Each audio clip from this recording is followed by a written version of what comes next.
I am continuing in my reading. What I'm doing in this series is to read through the entire standard works of the Church of Jesus Christ of Latter-day Saints. This consists of the Bible, the Book of Mormon, the Doctrine and Covenants, and the Pearl of Great Price. I am continuing reading in a chronological order, according to event, not according to publication or volume, so I'm skipping around a bit as I move along. Say hi. Wave.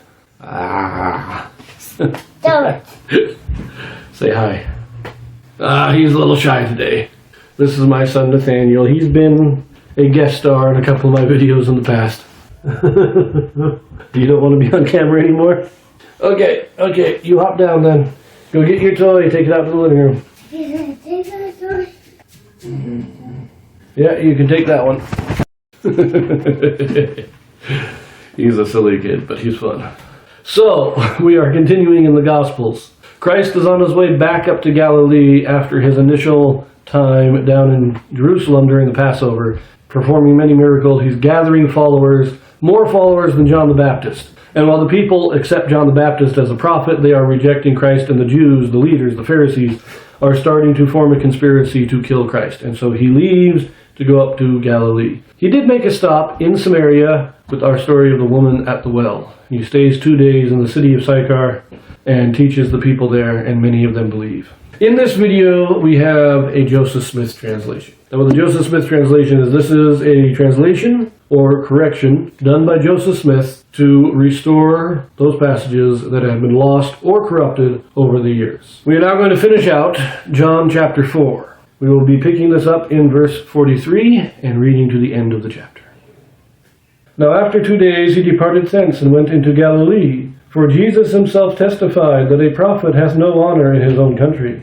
Then when he was come into Galilee, the Galileans received him, having seen all the things that he did at Jerusalem at the feast, for they also went unto the feast. So Jesus came again into Cana of Galilee, where he made the water wine. And there was a certain nobleman whose son was sick at Capernaum.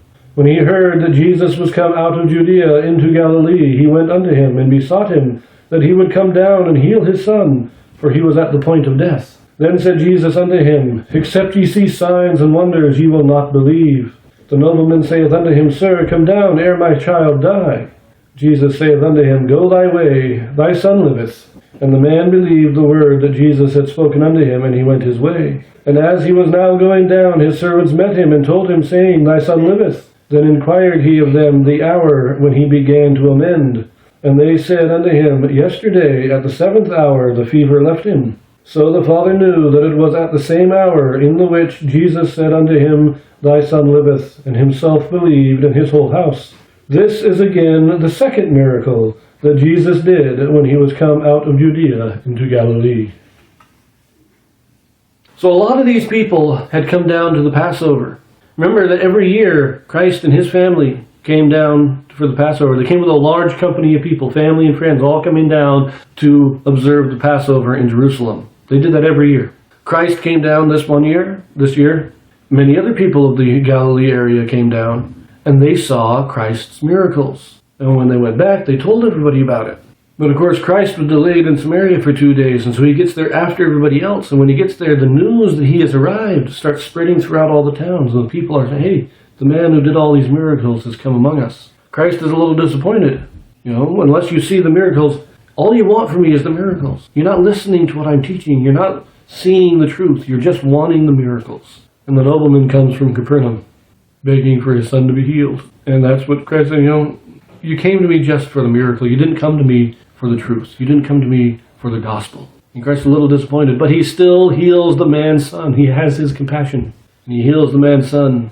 And the man, even though he was seeking the miracle, which was a little bit of a disappointment to Christ, he clearly believed because he got the miracle. He got his son was healed. And it says that he believed after this. Now I think it's more like when it said after the turning the water into wine. It's not that he started to believe this, but it's that his belief was strengthened by this. And his whole household, and the belief they had, the faith they had, it may have only been a little faith, but it was now strengthened and was growing. And this was Christ's second miracle. Well, his second one in Galilee, because remember, he did do miracles down in Judea.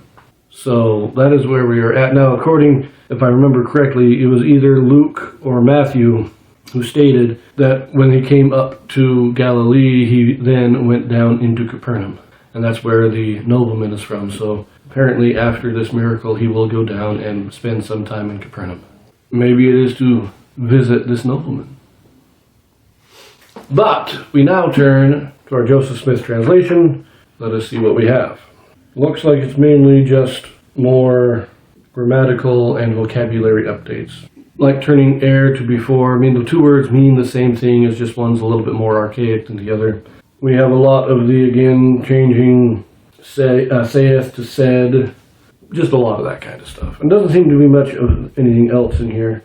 Now, verse 54 does have a slight, this being the second miracle which Jesus had done when he had come out of Judea into Galilee. But again, that's just minor grammatical, textual updates. There's no change in meaning here. So we leave that here. And our next video, we will be turning to Luke. So I will see you there.